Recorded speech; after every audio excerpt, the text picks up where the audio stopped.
Jesus disse: venha a mim. Você gosta disso? Eu gosto disso. Venha a mim, todos vós que estáis cansados, oprimidos e sobrecarregados. Então, toda vez que sentimos não suportar mais, que está cansado, estamos frustrados, sobrecarregados, sem saber o que fazer, estressados, a primeira coisa é correr para Jesus. Não corra para os seus amigos. Não tente resolver sozinho. Corra para Jesus. Se é algo que eu acredito que nos impede de estarmos relaxados, é o pensamento de que temos que cuidar de nós mesmos. Quero que você entenda isso porque é o que eu tenho pensado muito. Não sei quanto a você, mas às vezes eu me encontro tensa sem nem sequer ter nenhum motivo para estar tensa. Eu tenho que propositadamente dizer: eu posso relaxar. Eu acho que muitas vezes estamos preocupados com o que as pessoas vão pensar ou queremos ter certeza de que estamos fazendo a coisa certa, etc, etc. Isso nos ensina que como deixar Deus tomar conta de nós é um processo. Na verdade, quanto mais tempo conhecemos o Senhor, mais relaxados deveríamos estar. Porque mais experiências teríamos com Ele. Experiências com Deus são valiosas porque você aprende que Ele é fiel, você passa por situações e vê que, de alguma forma, algum modo, Ele sempre aparece. Ele pode não fazer exatamente o que você queria que fizesse, mas Ele faz alguma coisa e sempre opera.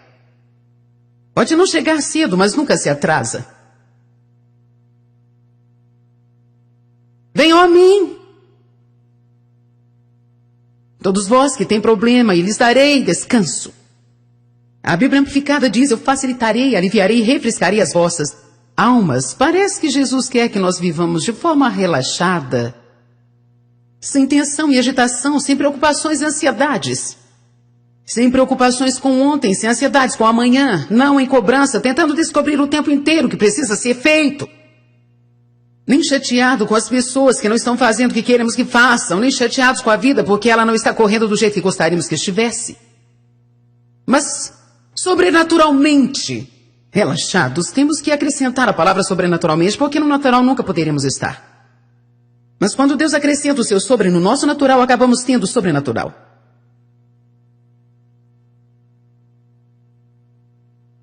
Venha a mim por tudo, por qualquer coisa,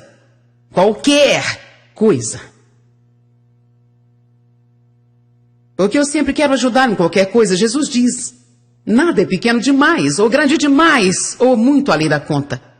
Não podemos fazer pedidos em excesso. Eu lembro-me de uma mulher que me disse, quando eu orava pelas pessoas em pequenas conferências, ela chegou e disse: eu poderia pedir a Deus 2 coisas. Eu achei aquilo bonito, mas triste. Porque aqui tinha uma pessoa que não conhecia Deus o suficiente para saber que ela poderia pedir a Deus qualquer coisa que ela quisesse, a hora que ela desejasse. Ela achou que só poderia pedir uma certa quantidade de pedidos e depois Deus ficaria cansado de ouvi-la. Eu creio que para estar relaxado, o crente precisa entender o ministério atual de Jesus.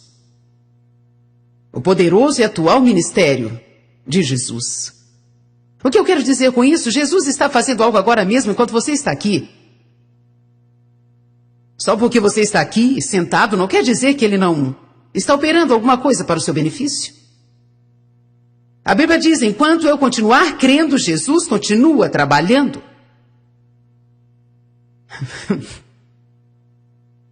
Então, quando você vem participar de seminário como este, eu diria: Senhor, eu deixei todas as minhas situações e circunstâncias para trás. E enquanto eu estou aqui recebendo essa palavra, uma boa música, eu estou liberando a minha fé para que o Senhor trabalhe nas minhas situações. E mesmo quando eu for embora, tudo será diferente do que eu era quando cheguei. Devemos liberar a nossa fé através de palavras cheias de fé e através de orações cultas. Nem toda oração tem que ser longa e eloquente.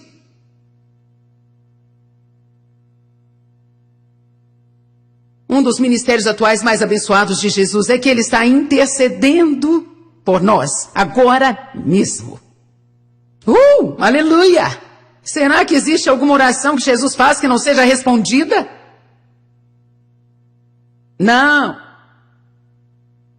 Então o que Ele está orando por mim, o que está orando por você, vai ser respondido. nunca para de orar por nós.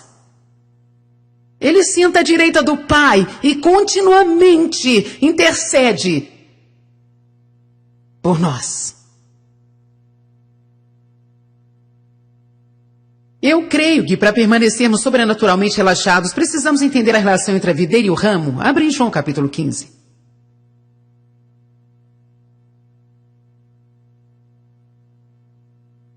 João 15, 4 e 5.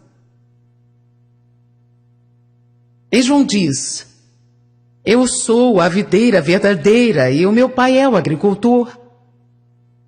Qualquer ramo que não produza fruto, ele corta, ele limpa repetidamente todo o ramo que continua a dar fruto para que produza mais frutos ainda. Então eu descobri há muito tempo atrás, você é podado se produz e se não produz também. É um fato da vida, e se eu não produzo fruto, sou podada, e se eu produzo fruto, sou podada.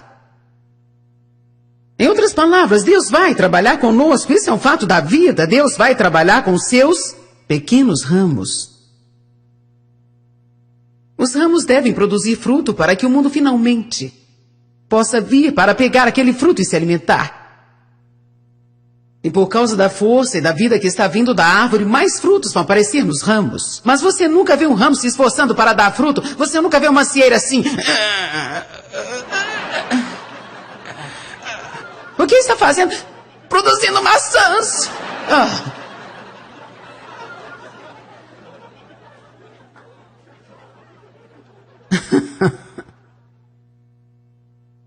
É isso que fazemos, tentamos intensamente ser bons. Tentamos tanto ser gentis, pacientes, bondosos. Tentamos tanto. Porque sabemos que devemos produzir frutos. Mas não precisamos tentar, o nosso trabalho é permanecer na videira. Jesus, produza a sua vida em mim. Como o fruto aparece no ramo, existe tanta vida vinda da videira sendo produzida no ramo, que quando esta vida está abundante, o ramo não pode mais se segurar e puf!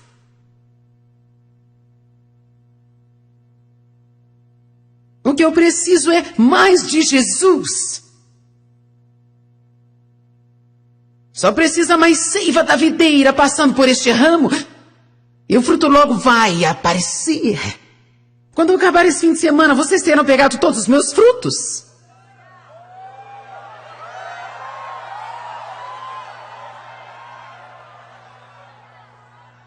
Se eu fosse um pé de pêssego, eu teria sorte se me restasse algumas folhas quando eu fosse embora.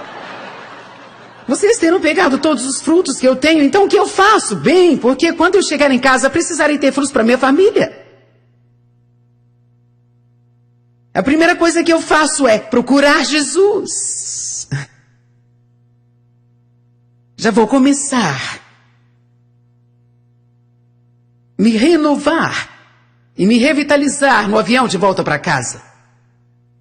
Como eu faço isso? Só ficando quieta aí. Obrigada, Senhor, por me fortalecer. Obrigada por me restabelecer. Preciso de Ti, Jesus. Não posso fazer nada sem Ti. O Dave e eu acordamos amanhã de manhã e provavelmente cada um de nós gastará de 2 a 3 horas com o Senhor, orando, lendo, olhando pela janela, descansando, só permanecendo e confiando. Quem está entendendo o que eu estou dizendo?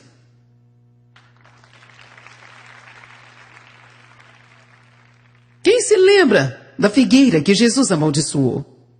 Não sei de você, mas antes eu sentia pena daquela figueira porque eu não entendia. A Bíblia diz que Jesus teve fome, avistou a figueira de longe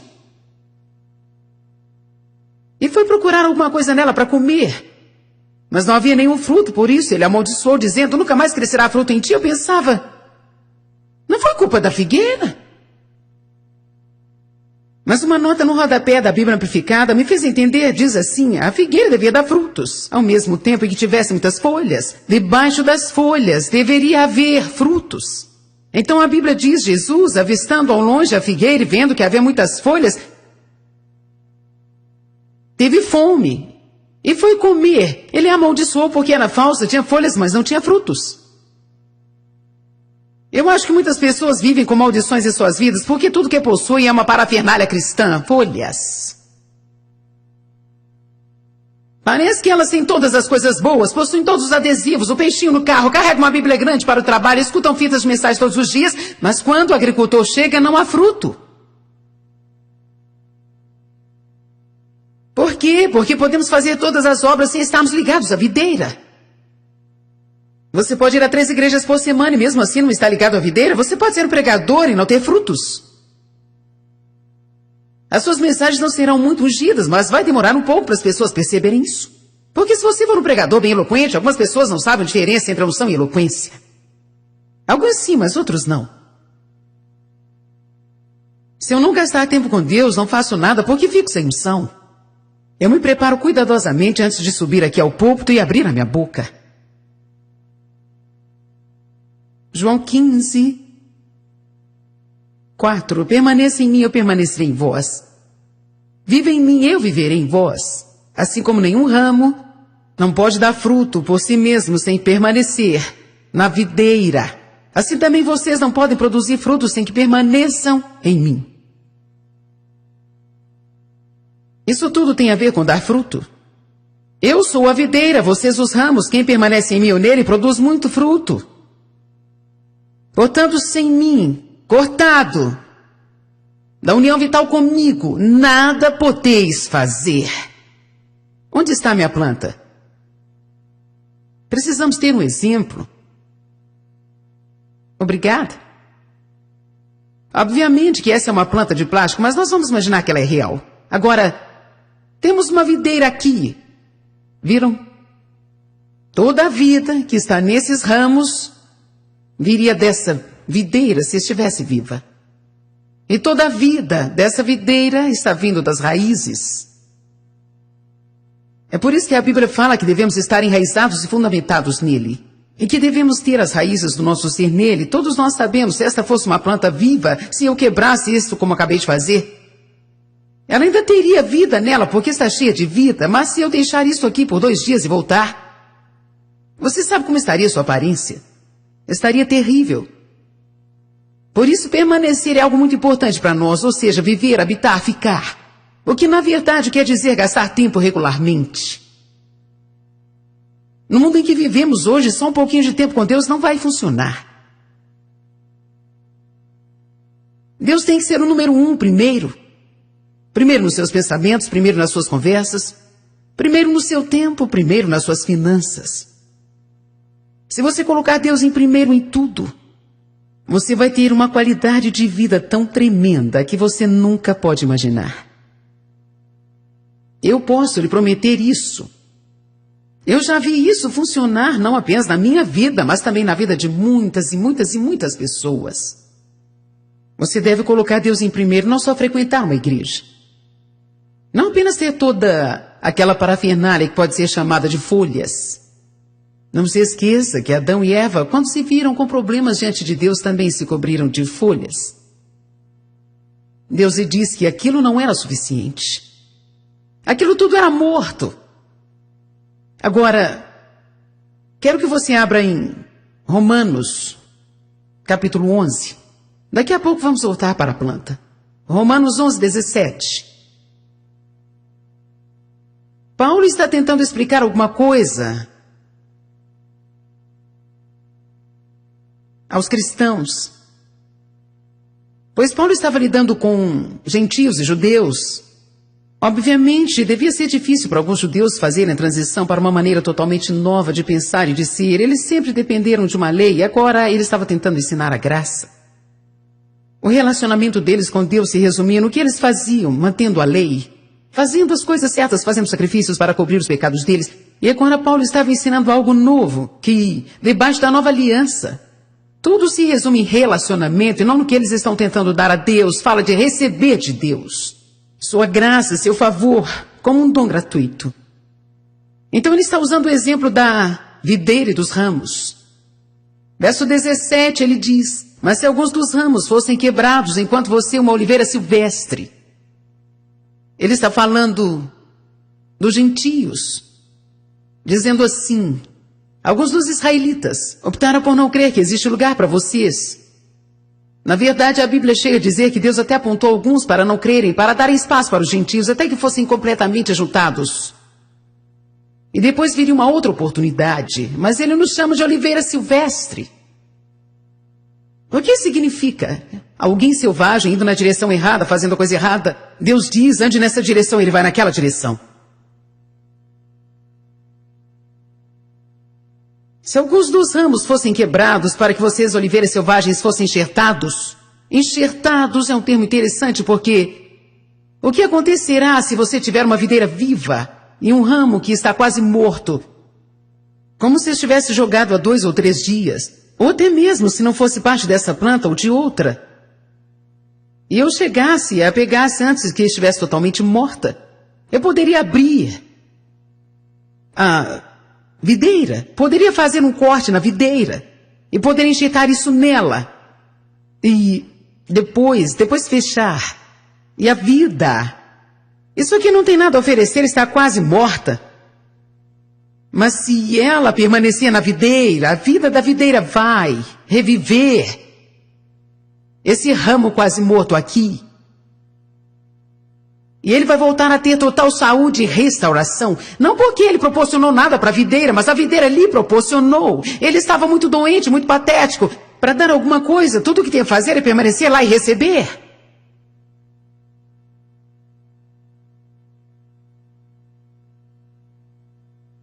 Alguns de vocês não estão esperando o suficiente.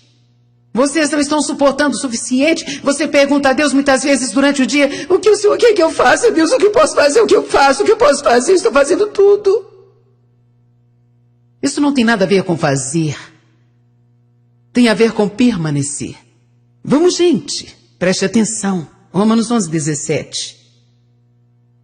Mas se alguns dos galhos foram quebrados, foi para que você, oliveira selvagem, fosse enxertada entre eles, para compartilhar da riqueza da raiz e da seiva da oliveira. Porque eles foram enxertados para compartilhar do que a raiz e a videira tinham, não para dar, mas para receber do que ela tinha. Porque Jesus nos leva a um relacionamento com Ele para recebermos do que Ele tem, não para dar nada. Na verdade, tem uma passagem na Bíblia que diz do que Deus necessita que você dê a Ele que Ele não tenha. Nós podemos dar a Ele a nossa adoração e o nosso louvor, mas Ele não precisa das minhas obras, das minhas ideias brilhantes, de como viver a minha vida, nem das minhas sugestões. Você já fez isso? Deus, o Senhor já pensou em fazer aquilo? Ah, eu já fiz isso. Sugerir a Deus o que Ele deve fazer para colocar os meus filhos no lugar certo, ou algo que Ele poderia tocar neles, ou lhe sugerir alguém que Ele poderia me apresentar para que eu alcançasse favor e meu ministério pudesse crescer. Você não acha que Deus deve dar boas gargalhadas conosco? Nós precisamos nos render. O que devemos fazer é apenas nos render e reconhecermos que, na verdade, nós não temos nada o que oferecer, que estamos desesperados, necessitados, que precisamos nos chegar a Ele e precisamos aprender a ouvir Sua palavra e receber. Alguns de vocês aqui estão implorando a Deus há semanas ou talvez há quase toda a sua vida para o perdoar de um pecado que cometeu, que acha que foi horrendo. E você já fez a mesma oração muitas e muitas vezes e nunca recebeu esse dom gratuito do perdão que está disponível o tempo inteiro. Você precisa receber. Não seja um pedinte. Seja um cristão, e a palavra cristão significa receber. Receber. Quero encorajá-lo a criar o hábito de quando você orar pedindo a Deus perdão pelos seus pecados, pode orar assim: eu recebo perdão agora mesmo. Precisamos praticar e aprender a receber. E precisamos ter uma mentalidade de que somos receptores. Eu sou um ramo preso à videira e tudo o que eu posso fazer é receber vida da videira. E isto me fará viver. Eu recebo, Senhor, eu recebo da sua graça hoje. Eu recebo salvação, eu recebo o seu Espírito Santo. A Bíblia não diz que você foi salvo, você recebeu o Espírito Santo, conseguiu avançar? O que nós dizemos às pessoas? Conseguiu avançar? Ouvi falar que você foi à conferência da Joyce, recebeu o livramento, recebeu a sua cura, recebeu a salvação, recebeu o Espírito Santo, recebeu alegria? Vamos! Usamos esse termo, obter agora. A palavra obter significa conseguir pela força ou esforço. Sim, glória a Deus, eu consegui meu avanço.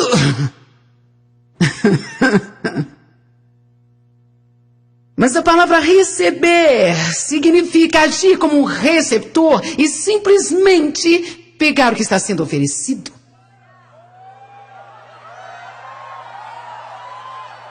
Como eu posso permanecer sobrenaturalmente relaxado, me tornando um receptor, vivendo pela graça e não pelas obras? A graça é a força de Deus fazendo o que é necessário. As obras são a minha força tentando fazer o que só Deus pode fazer. Nós não temos nada realmente valioso a não ser o que Cristo nos dá. Nós não seríamos valiosos se não fosse o que Jesus faz. Verso 18 de Romanos 11 diz: não se orgulhe dos ramos ou fique inchado por causa deles. Olha que ramo bonito que eu sou. E olha os frutos que eu tenho. E como as pessoas olham para mim e ficam tão admiradas. Ele diz: não se orgulhe pelos ramos. O ramo não seria nada se não fosse a videira. Se for para você se orgulhar de alguém, orgulhe-se da videira. Não se orgulhe por causa dos ramos e fique inchado por causa disso. Se você se orgulhar e se sentir superior, lembre-se que não é você que sustenta a raiz, mas é a raiz que sustenta você. Ok, Romine, pode levar isso de volta. Obrigada. Agora, quero que você abra em Romanos 11:36 e nós vamos dar uma olhada. É uma passagem que provavelmente é uma das mais tremendas na palavra de Deus.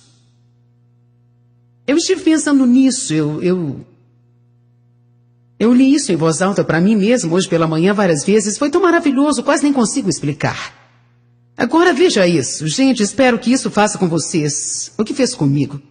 Porque dele, e por ele, e para ele são todas as coisas.